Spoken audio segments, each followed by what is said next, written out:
What's going on? And welcome to Straight Out of the Herf Zone. I'm your host, Shirtless Mike. And once again, it's another shirtless weather. So I'm back to being shirtless in the Herf Zone like you guys all expect me to be. So shouts out to everybody tuning in. Thank you guys so much for the support since I came back from my hiatus. It's been a good year so far. I got lots of surprises coming up with good guests, people that are not on everybody else's show. I like to do things the way I like to do it. I like to just be me, and that's the secret to success from Herf Zone Lives and out straight out of the Herf Zone. So yeah. So tonight we got an interesting show. We have an awesome guest. He's somebody that I kind of like to read his thought processes on a certain things. So the fact that I can have him on the show tonight is a huge blessing. And his name is Shiah Goldberg. He is one of the guys that's over Blendandbarrel and the office in Cocoa Beach. And he's somebody I just recently officially met in person. And so I was like, you know what? I got to get you on the show. So without further ado, he's waiting down below. Welcome to Straight Out of the Herf Zone, Shiah Goldberg. What's up, brother? How you doing? I'm well, my man. How are you? Good to see you, Mike. I'm good, man. I assume that you're a lot like me, that you just stay busy 24/7. So I do appreciate you for making the time to come on the show. As your first appearance on the show, after officially meeting you towards the end, mid to end of last year, when you finally moved over to this side of Florida. So yeah, man, how you doing tonight? Oh man. First off, thank you. Not only for having me on, I'm glad we were able to finally get together and do this. Like you said, I think we've been in the same circles and even commenting and messaging each other for what's probably almost 10 years. It's nice to do this in person. Um, and also, I love in the intro how you said you kind of like to do things your own way, because that's something that I, from right out of the gate, really appreciated about you. Is you're you. You know what I mean? It's a pleasure to be here, to be on your territory, your way, the way that I know you, which is authentically yourself. So thank you for having me, brother. Absolutely, man. So you are in the boardroom at Blend and Barrel right there. So, and you guys had like a tasting tonight. Yeah. So I'm in the boardroom tonight. This is our 24-hour access private members lounge. Tonight we had a group that was celebrating a birthday, 10 guys, and I just put together a Scotch tasting.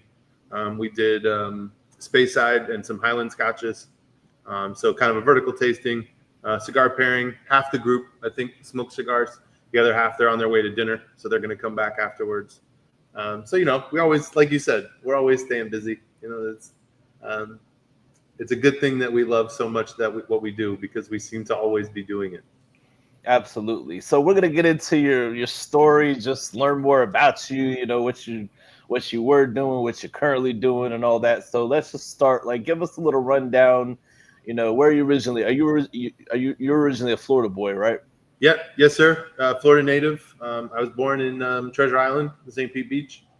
Um, Spent most of my childhood through high school on the Gulf Coast in the Tampa St. Pete area, and then college. Stayed in Florida. I went to FAU. That's what brought me to the Southeast Coast. Went to college in Boca Raton, and that's also where I started in the cigar business. Been smoking cigars since almost actually before I could drive legally, but I've been in the business since 2011. Nice.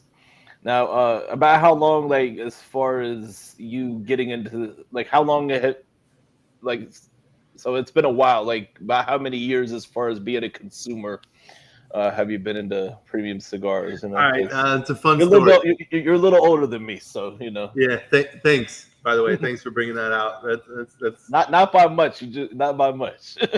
I'm glad to see we're not pulling any punches. Yeah, I'm the old man in the room. Um, it's a funny story. All right, so in high school, there was a cigar shop like 5 minutes from my high school, and my freshman year there was no senior class in my high school. Long story short, one of my teammates on the basketball team in high school, his older sister invited me to join them for prom. She had just broken up with her boyfriend. I was this innocent young kid, fresh out of middle school. She knew I was completely harmless, so she needed a date on the spot. She chose me because she knew if anything went out of whack, her brother would put me in line. Anyway, I felt like I needed to do something. Upperclassmen, they had the limo, the hotel, the booze, all the so on and so forth. So I had this brilliant idea that I was going to get cigars for all the guys. Went to this cigar shop.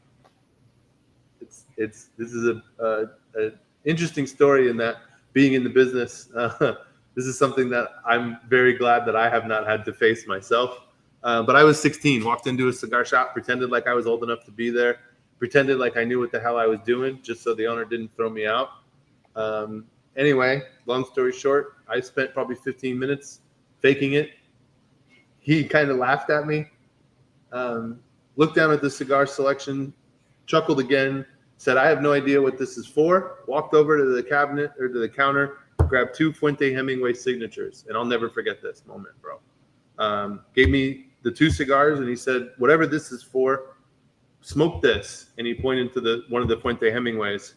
And he said, "After it makes you sick, and it will make you sick, smoke it again the following day. If you don't like the second one, cigars are probably not for you." He was probably in his early 80s when I met him. Pretty heavy Cuban accent still. But I was just happy that he let me walk out of the store with cigars.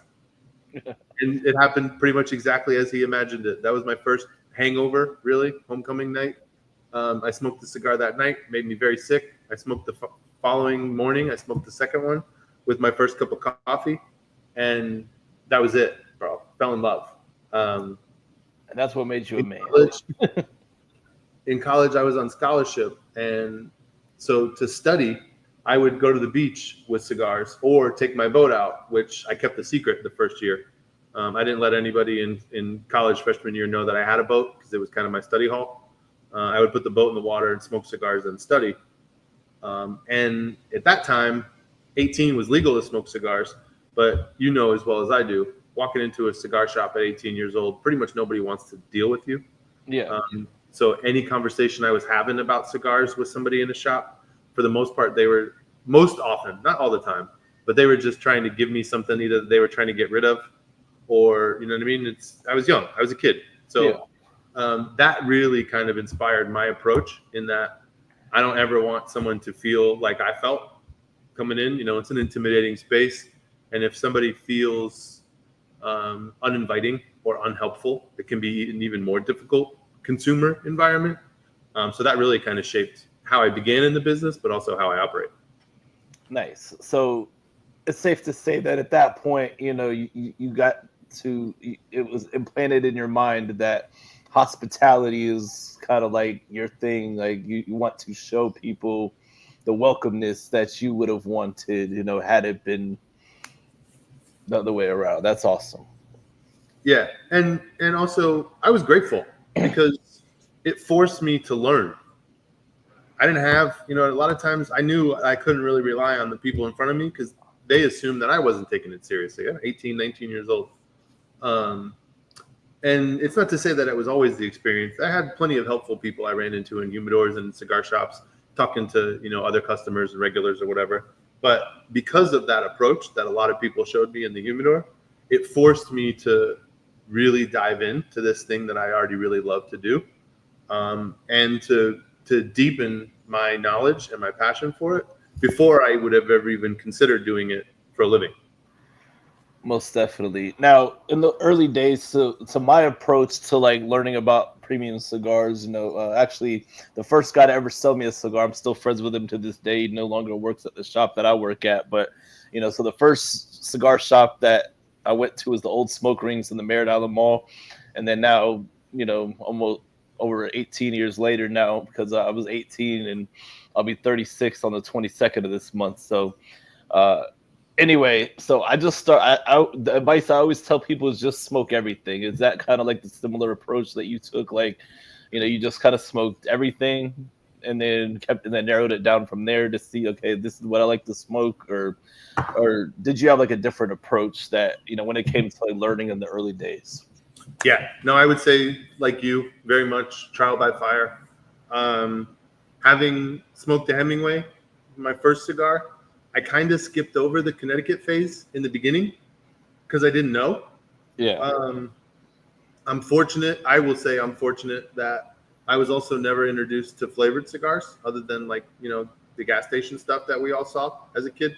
Yeah. Um, but yeah, to answer your question, I would say very specifically that was kind of exactly it. Is I was just trying things. I was bouncing all over the place.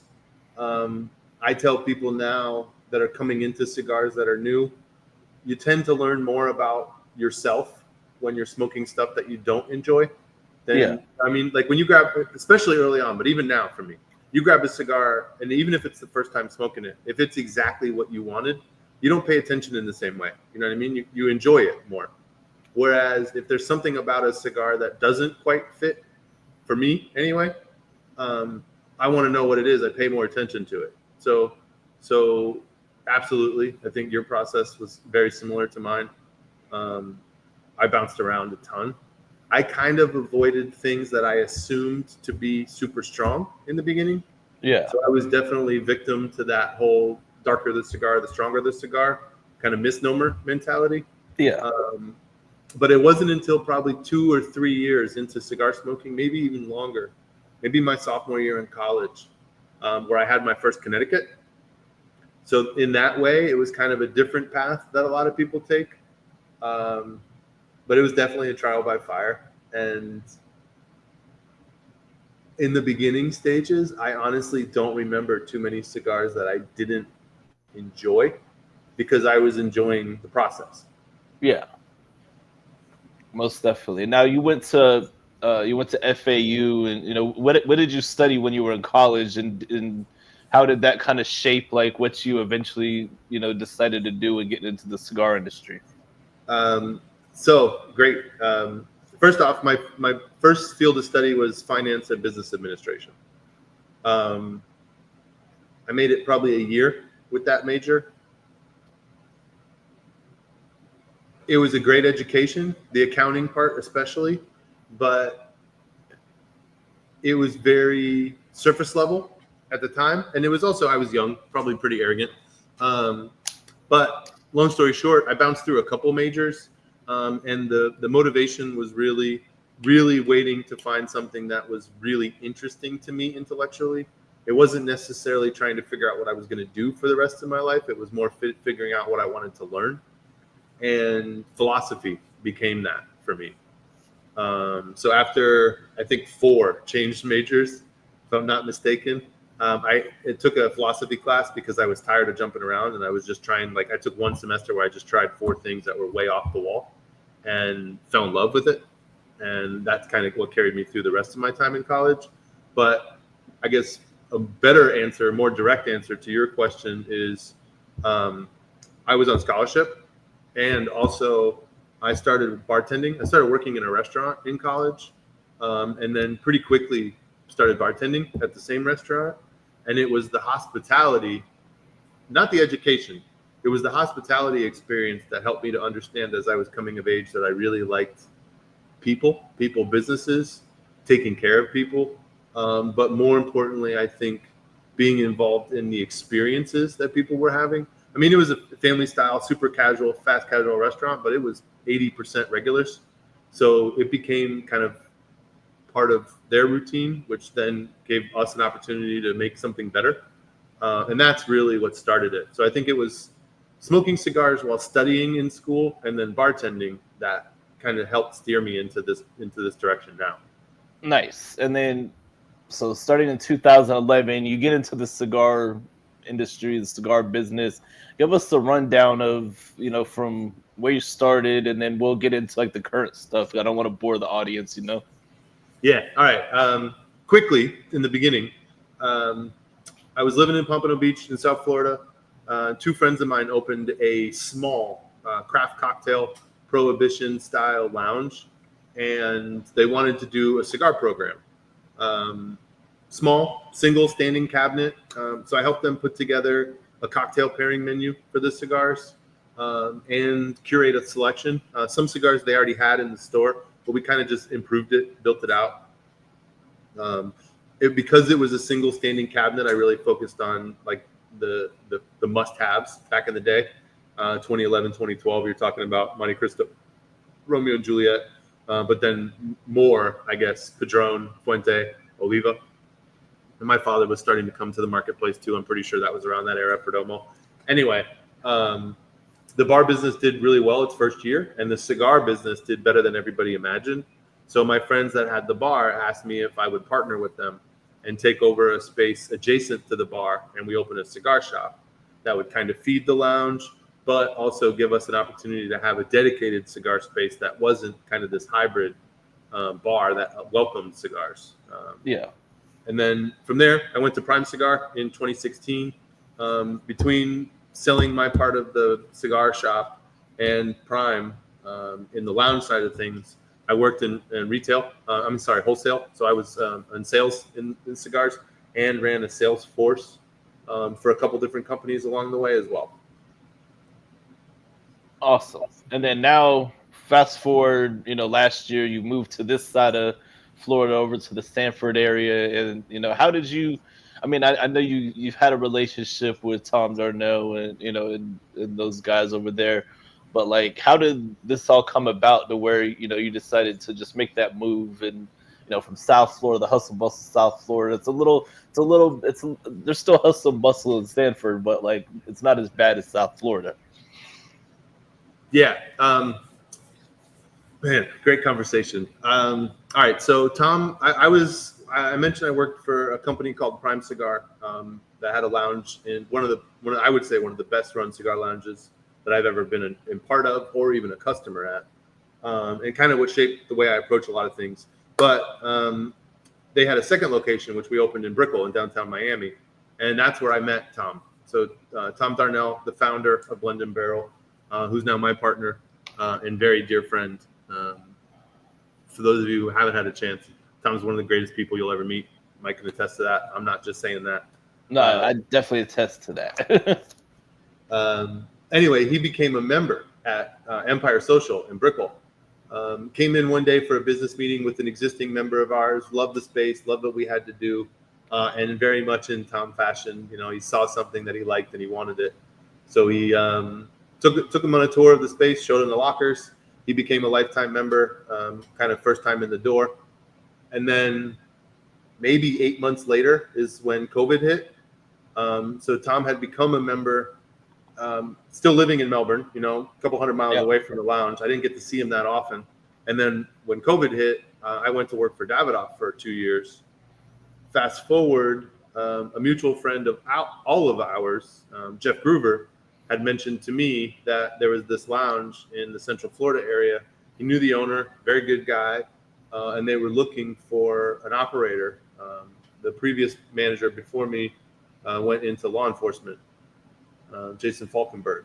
So he's finished academy. He's now on the force here in Central Florida. Anyway, Tom and I reconnected. We hit it off just like we did the first time. We were finishing each other's sentences on the first phone call. I started consulting with him for a few months and made several trips up here. Fell in love with the lounge, fell in love with the location, the community. Sanford, for me, is one of the last, I would say, one of the last kind of emerging historic / up and coming towns in Florida. Yeah. And it also reminds me in a lot of ways of where I grew up. It's I found this out after the fact. The mayor of Sanford even borrowed some of the strategy of Ybor City as far as how they preserve the historic side of the town. Yeah. We still have that town square. Anyway, long story short, everything it's one of those moments where all the stars just fell into place, everything aligned. Tom and I were a vibe right out of the gate. We both have a very similar vision for what we think this industry is in need of and how we want to be a part of it. The rest is history. That's what's up. And I've enjoyed seeing, even though since you've been over there, I've only came over there to visit you one time so far, but I'm getting out a little bit more again. So that'll definitely change soon. But, so I really like what you guys are doing over there. Obviously, it's a beautiful location. You're right there on the water. It's like right there, and you know, if it storms, and you're literally on the water. But you know, uh, but it's a nice spot. So, like, what are some ever since you came on board? What are some changes that you've kind of incorporated? Because you're the outsider coming in, you know, and you have experience in other areas. Like, what are some of the things that that you're doing currently in order to make it better than what it already is? Yeah, thank you for the opportunity to talk about that. The beginning for me, and this is pretty much true for me in any time I'm involved in a business. In the first few months, usually the first 3 months is pretty a hard rule. I don't do anything. I observe. I kind of see things for what they are, get to know the team, the staff, the customers, do a lot of listening, a lot of observing, and a lot of evaluating. Something that I came to understand here is even though Sanford has a pretty strong local community, and with Lake Mary and a couple other adjacent neighborhoods right around us, it is very much still a destination town. So with like Sanford music festivals and the farmers markets and the art festivals and all this stuff that they're doing to draw people in, for like a weekend staycation, you know what I mean? It's not really a staycation because you drive in and drive out, but Yeah, getting people from all over Orlando to come into town for whatever the activation is. That was a big one, where I've started to align us more with what's going on in the community. This month, for example, Sanford does this festival called Porch Fest, where all the people in the historic part of town literally lease out donate. It's a free concert, but they donate their porches. You get different bands that play on different porches. So we'll have a table, not selling anything. It's a community donation driven charity event. It's just an opportunity for us to get out there and contribute to a good cause, and also meet people in town. So that's a big part of it. The service is another. I would say service here, as I experienced it, kind of as a spy. Consulting in the beginning, nobody knew, so I got to see it as a real customer. I would say it was very good. But this is something that's always driven me in our business. In that, cigars are a lot of things. It's an equalizer. You get people together from all walks of life. It's also generally a very easygoing environment, but it's also people who usually have pretty high standards, who are pretty driven in life. It is not an inexpensive habit, so it's usually a pretty motivated group, and the opportunity to impress a group of people is there. But they're often very easily pleased with good. yeah, So that's been a big part of it. Is just elevating the service, being more sophisticated, but still maintaining that kind of fun, family, chill environment. Not stuffy, just yeah, polished. yeah, Events is another one. I mean, I think collectively in our business, events are changing a lot in the last 5 to 10 years. Um, we've started to do more smaller, intimate, private tastings, giving people more of a conversational access to some very unique brands and concepts. Doing proprietary stuff like barrel picks, this cigar, which I mentioned to you in the pre-show. My camera skills are not that wonderful, but it's all we're good. actually developing our own products as well, cigars and spirits. The spirits are mostly like single barrels and barrel picks. We have some concepts for some ground up stuff. But that's really it. You know what I mean? In a nutshell, it's really been about enhancing and deepening the experience that our patrons have with what we offer, doing it in a more sophisticated way, but maintaining that, neighborhood feel, that very fun, relaxed vibe. I don't ever want it to be stuffy, just nice and always to be fun, but a cigar lounge. I think for me, conversation is kind of the driving force of what makes a cigar lounge versus a club or a restaurant or a bar where you can smoke cigars. And that's something that I always look to facilitate. I think we're losing a lot of places where people used to be able to engage and have conversations. I think a lot of people have forgotten how to listen and have conversations. And the cigar lounge is one of those kind of last bastions. So I'm doing what I can to preserve that and enhance that too. Awesome. Now you're smoking one of your cigars that you guys have been working on. How much are you able to reveal? Talk about the blends and stuff like that. I've gotten, I had to keep a hush hush, but since you're smoking it on the show, I've got a little background info. But for the people watching, tell us a little bit about the cigars that you're coming up with. Yes. Yeah. No. Thank you for letting me even talk about it. We have two projects coming to line. This one that I'm smoking now is the one that I'll talk about. We'll visit the other one at a later date because I think you and I should smoke that together first. But this is the Party Favors line. It's 4 different blends to launch, all of them in Toro size. They were all made at the same place in partnership with another local, I'll call him hometown legend like yourself, Z from Cordoba Morales. So Nice. this one is the Party Favors Blue. It's a Habano Claro wrapper. All 4 of the lines, the binder and the filler tobacco, will be entirely Nicaraguan. I generally, in working with these kinds of projects, I usually like to lean into the preferences and the strengths of the individual cigar maker and the factory. So Z does a lot of stuff with Nicaraguan tobacco, so I wanted to kind of key in on that. But we did 4 different wrappers: Ecuadorian, Connecticut shade, and mind you, in each of the blends, the wrappers, the fillers are different to match the blend, but they're all Nicaraguan. So we did a Connecticut shade from Ecuador. We have this Habano Claro, then true Sumatra, Indonesian Sumatra, and a Brazilian Mata Fina Maduro. Nice. And for those that know Z's stuff, like Z, he's always working. Like he's always coming up with different blends. Like he's made house blends. He does the house blends at our shop. He's got the Empire, which I know you guys carry. I believe I saw that in your humidor, and that's actually a classic example. The Empire is a classic example of a cigar that looks like it's going to kick your ass, but it's very smooth and it's not as strong as it looks.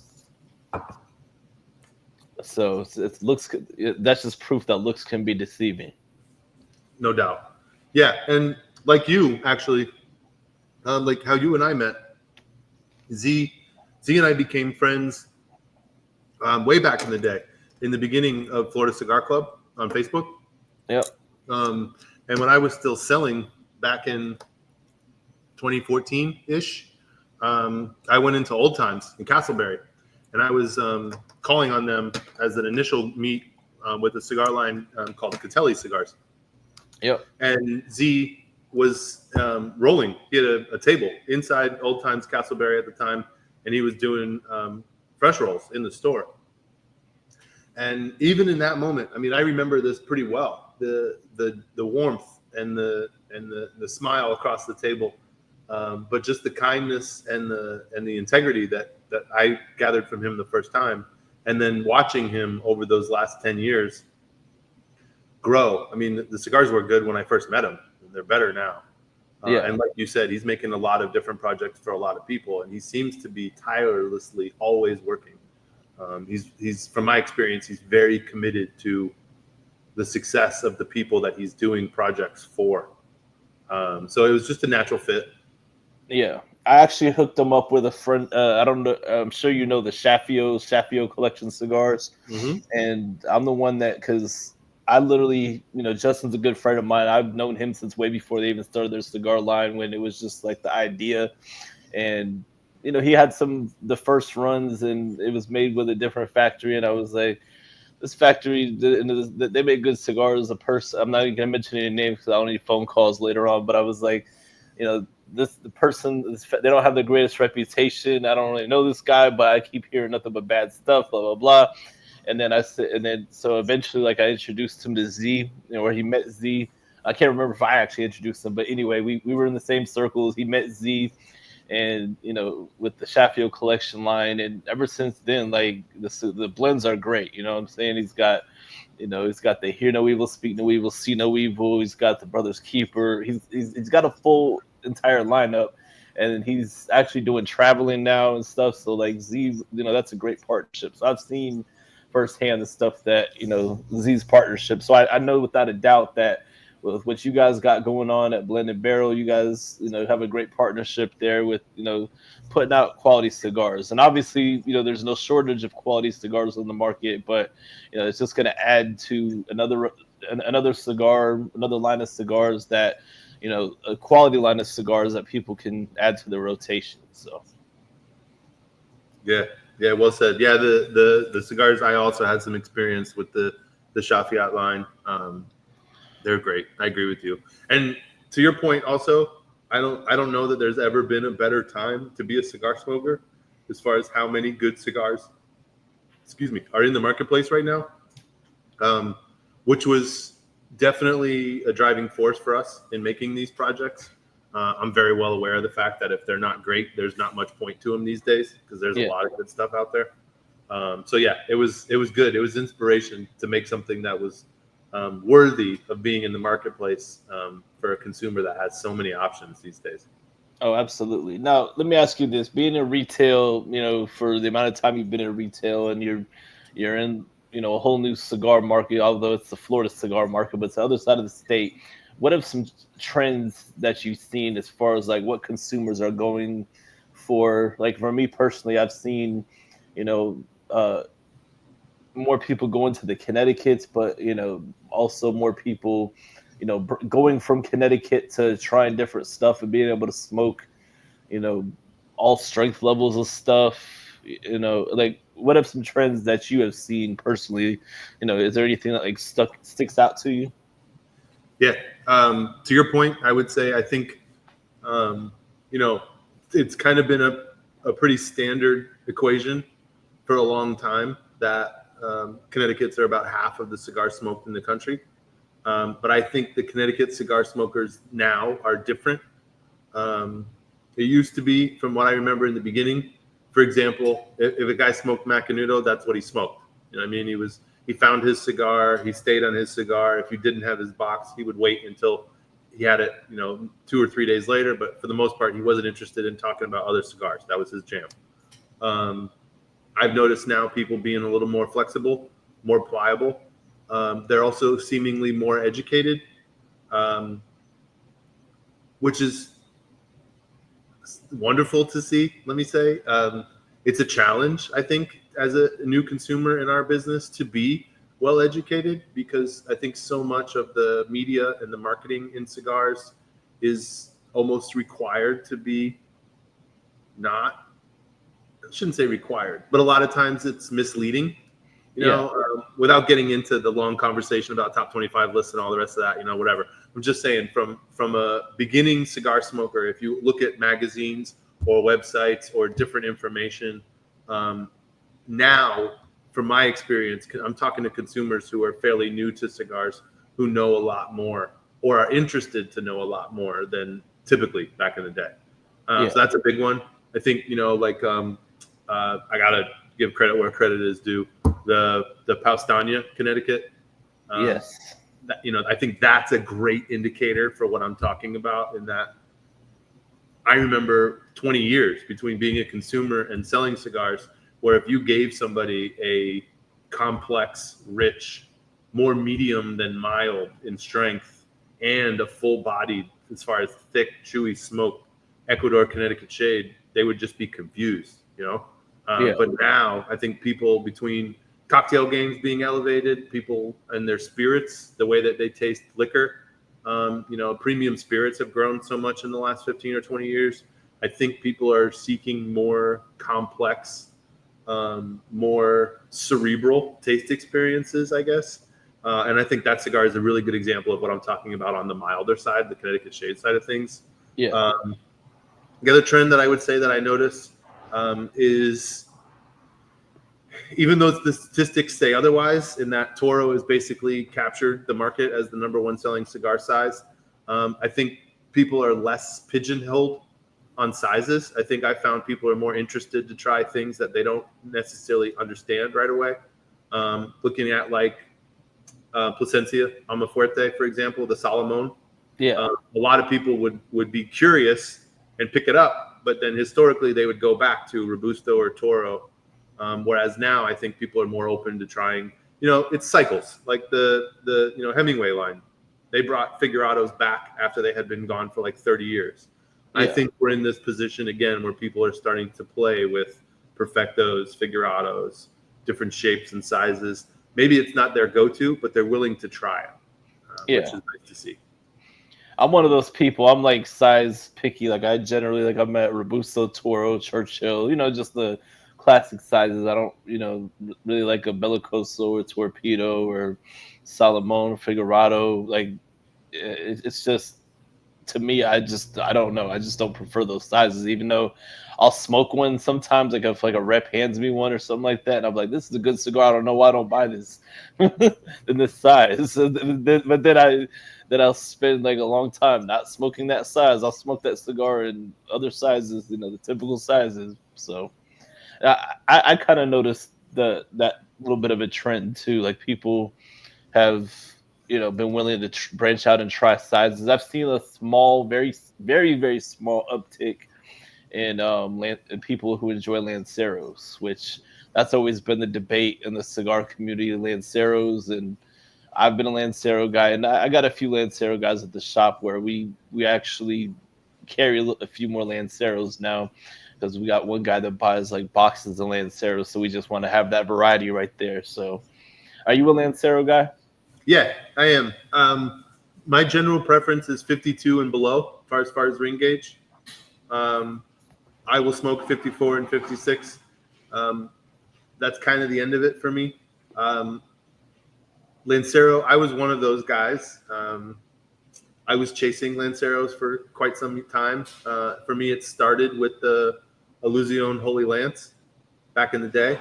And then I was running down Pete Johnson's Lanceros for a long time. When Tatuaje and the stuff that he was doing with Pepin first started hitting the scene. El Triunfador Lancero, for example. Absolutely. I think these days, just kind of out of necessity, I've moved more into Corona Lonsdale versus Lancero because there's just a few more of them. Yeah. But even those are hard to come by. If I had to smoke one size cigar for the rest of my life, I think it would probably be Corona Gorda. That like 5.5 by 46 ish realm is kind of ideal for me. But also these days, almost half of the time that I'm enjoying a cigar, I'm smoking a cigar so I can better service the customer. Yeah. So I guess I can be a little more picky and choosy in my Corona Gordos for my personal time, because most often when I'm looking at new blends or new products from companies, it's usually in whatever size that's available to taste. But then I'm also, I'll smoke a 60 ring gauge, I'll smoke a 70 ring gauge, because if I'm going to be selling it to somebody, I want to be able to talk about it intelligently. Yeah. I was smoking like a 56 ring gauge. It's a little slightly bigger. Felt like, but like anything bigger than a Toro, slightly bigger. I'm like, it just doesn't feel right. I'm just like, I just feel like I got lockjaw. So I switched to so I had the Latte. That's what that was. I just pulled it out of the ashtray, and then now I got the Fausto and the Toro size right there. Oh, look at that. I'm talking about Tatuaje, and you're on a Tatuaje kick over there.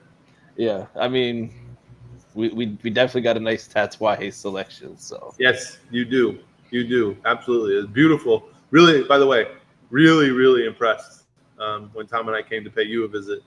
That humidor selection is exceptional, and the service that we received. I mean, it felt like there were 7 people working, because every time we turned around, somebody was making sure whether or not we had everything that we needed. Not intrusive, just really accommodating. So hats off to you guys. well, it was during the holidays, so so we did have extra people working. Normally, there's just 2 of us, but so it freed me up to be able to sit down and like relax. But I still, as you know, even if you're sitting down and you're like responsible for work, even if you got other people like you, like if you're one of those, I know you're a lot like me, because you'll just be sitting there watching and be trying to relax, but you're just like, I have to make sure everything's going the way it's supposed to go. Let me ask you that seriously. I've been noticing this more and more now. When I'm not at work, I still find myself like, if somebody walks in the door, I'm looking at the door. Like, it's hard for me to not operate like I'm at work. Do you see that too? Have you noticed that about yourself? Like, Oh yeah, and that's yeah, why like whenever well, I mean, I'm like that anyway because like I'm not a paranoid person, but I like to know who's walking through like a door at an establishment. You know what I'm saying? Because I'm all about safety and stuff like that. I want to make sure there's not some crazy person, going through the door. But I mean, even if I'm at another shop and if their phone ring has the same ring as their shop phone, I'm like, I mean that's just the byproduct of working a lot. But I right. try to practice self care though because I'm 4 years in, which is still baby as far as being in the industry. But you know, since it's an industry that it, you work in the field that it's also your hobby. You have to practice that self care in order to not like get burnt out. Because I've encountered a few burnt out people just from having conversations, and they still love cigars, but they're just like I've had personal conversations with people. They're just straight burnt out. Like, how do you've been in the industry longer than me. How do you kind of practice self care? What's your way of practicing self care so that you don't get burnt out? Because you're somebody who works a lot too, and I know it can be a lot at times. Um, yeah. So last couple years, I would say the biggest answer to that question. Once I 40 and beyond for the last 2 years, I listen to my body much more. Like you know what I mean. To your point, like I'll just go until it's too late. So I've been paying more attention to when I know that I need to rest, but more consciously, at least once a month, if not more frequently, but at least once a month, I'll start my day an hour, 2, 3 hours earlier than I would, and I'll go in the backyard um, with coffee and a water and a cigar, really early in the day when it's still super quiet, nobody's awake, and in almost pure silence, just with my thoughts, just spend some time in nature with a cigar, kind of reminding myself, because I'm sure you can understand this. These days, for us, so much of our time with cigars is work. Yeah. Even if you're enjoying a cigar and you're at work, like you said, the phone rings, the door opens, somebody comes in that you know or that you don't know, and you go and introduce yourself. A big thing for me is the ocean, being in saltwater. That's a big one for me. That's I kind of like to say that the ocean is my therapist and my doctor. It's mental and physical health. I'll go float in the ocean when I feel like I need to recharge. Um, so those are the two. I think those are the two ways that really keep me grounded, and that keep me energized. This hospitality in general. You're always giving away a piece of yourself in what we do. So if you're not kind of refueling that energy, that's when I'll notice the burnout or the drag, so to speak. And for me, it's usually the sun and the ocean, or some quiet time with a cigar, usually in nature somewhere. Two ways that I really recharge my batteries.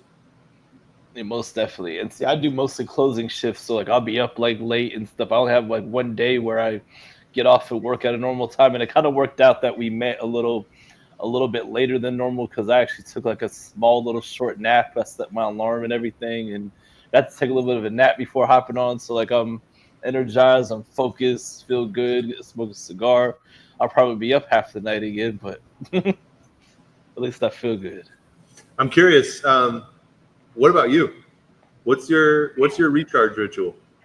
A lot of times, like, my days off are not like in a row, so sometimes on Sundays, I'll put my phone on do not disturb, so I don't get no phone calls or whatever. And it's not like my phone's blowing up like that much. Mostly people text me and stuff because I'm a big texter. But if somebody I want to talk to, I respond to the text. If not, like, whatever.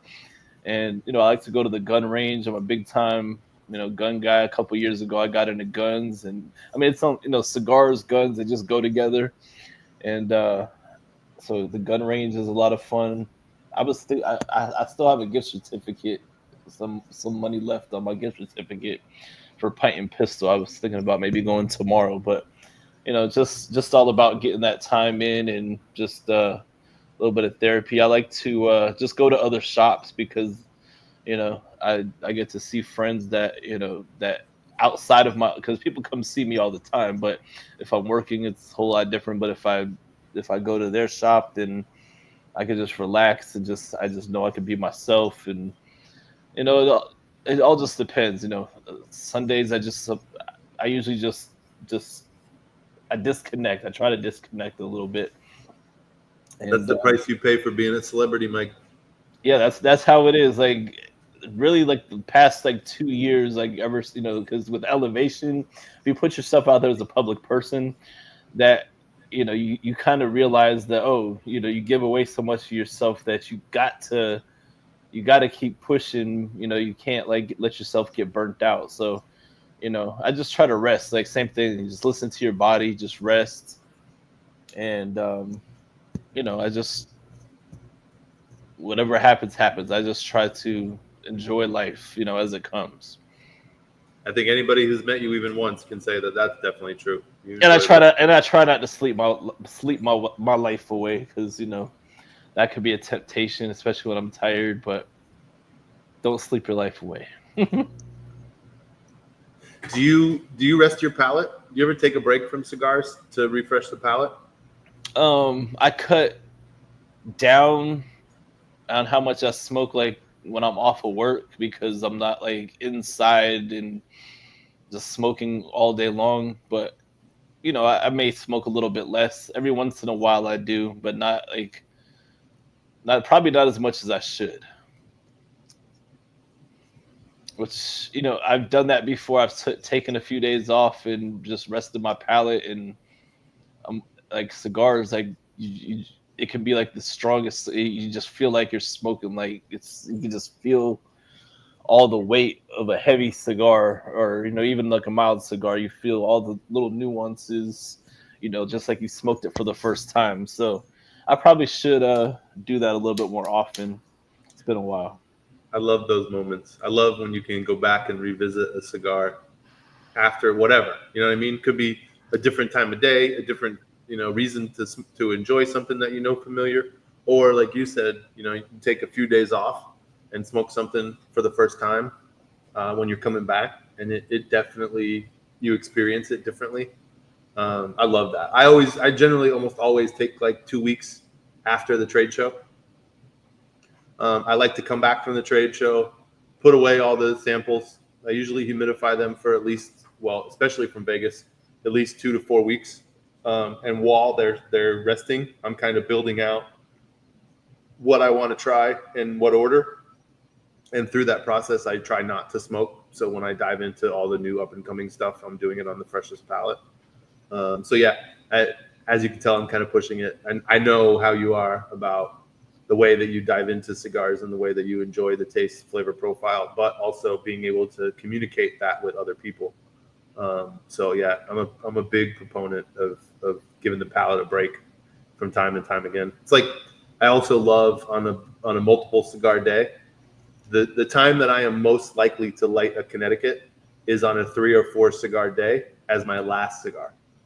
Yeah, I've heard a lot of people say that, and I do that. Sometimes it would be like I'll be at work, it'll be like mid shift, and I'm like, you know what? I smoked some strong stuff. Let me just, and of course, if when I smoke like all day long, like I pretty much keep almost the same rotation, some of the same cigars, because I know what to expect, and I don't have to pay as much attention to them.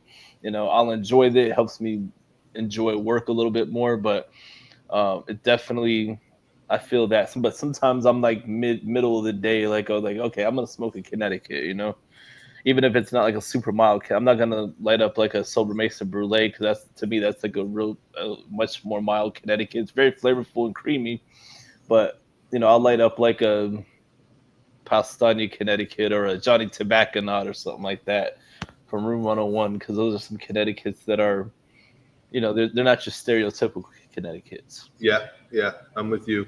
The Hoya de Nicaragua Uno is one of my go-tos like that. Creamy, but deep, flavorful. Oh yeah, as Matt Booth would say, in your mouth hole.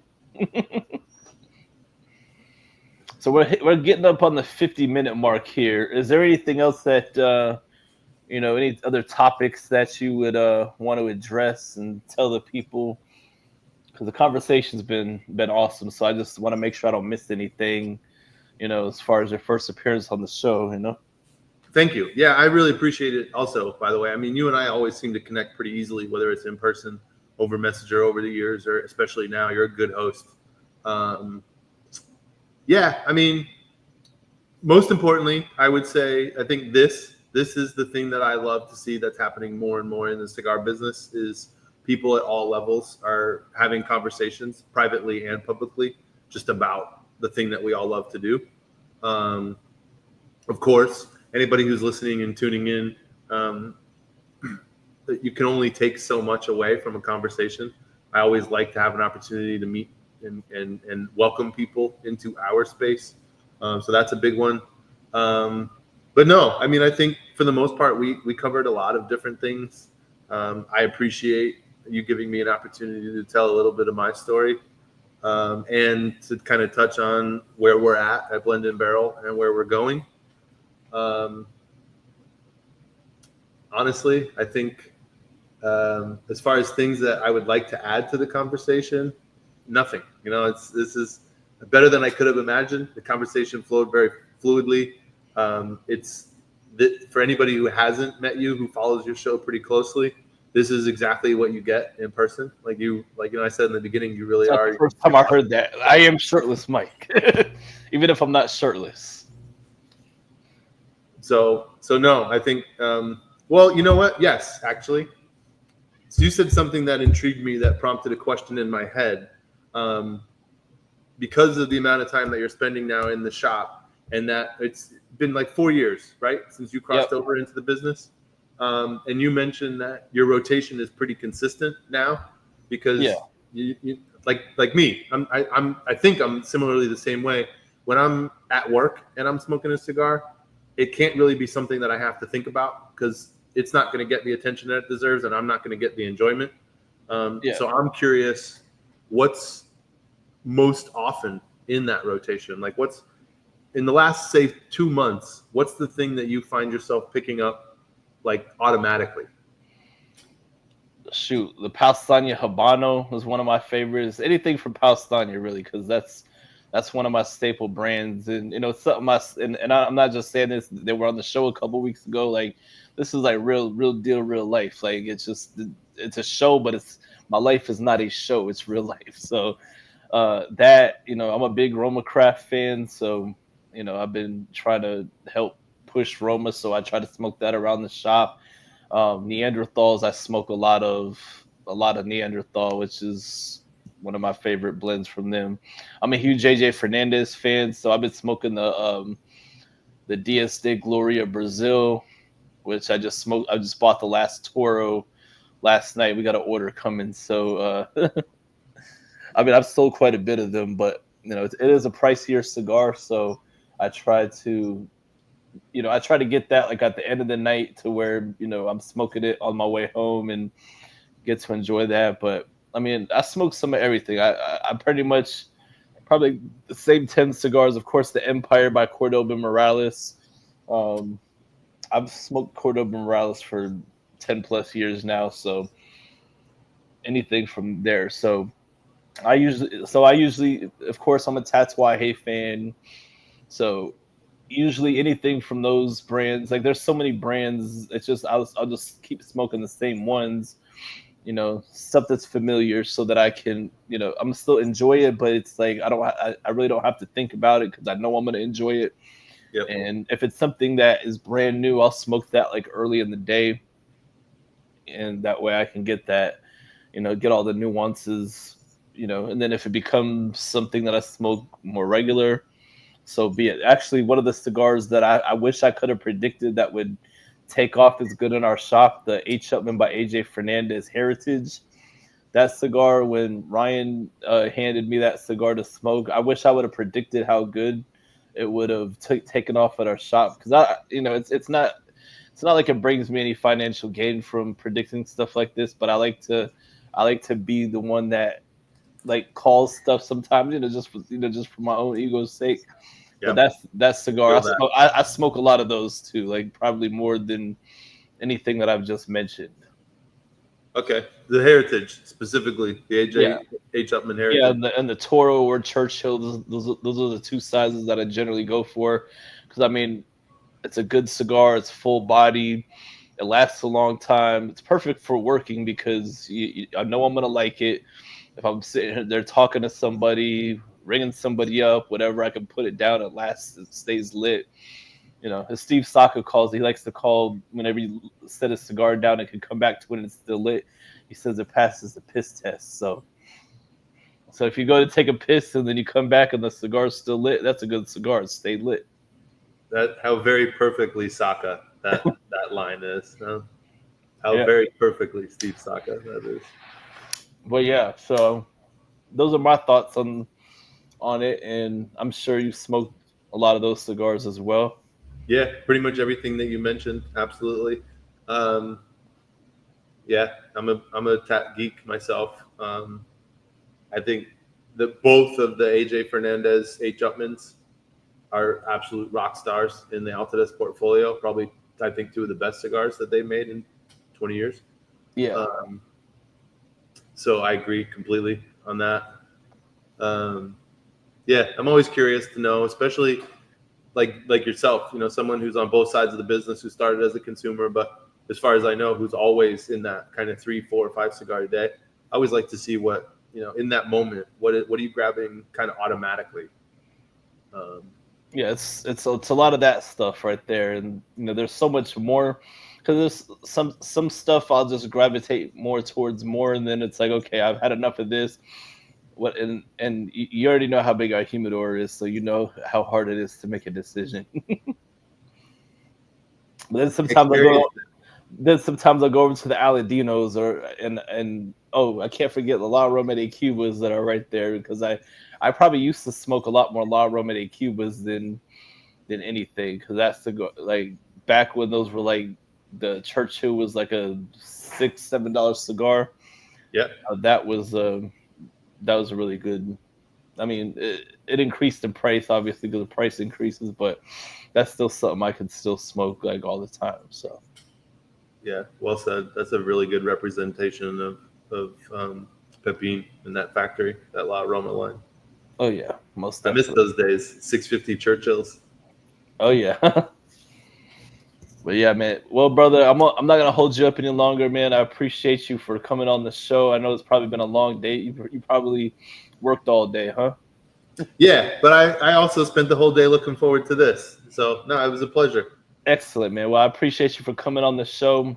I'll probably get this up tomorrow because I'm gonna practice self care tonight and just relax. Good And for then you. so first thing in the morning, I'll have this up. I already have the graphic done and everything, so that way it'll get more attention. So we could all share it out tomorrow. So but yeah, I'll let you know. Everybody that's tuning in, sorry, everybody that's tuning in, make sure you hit that like button, the subscribe button, leave some comments, and if you ever in the Sanford area, make sure you check out Blendandbarrel. Go see Shiah. If you're in Brevard County, make sure you come see me and come bug me. But I'll let you know when we're not live or when we're not recording, so we can talk that real shit.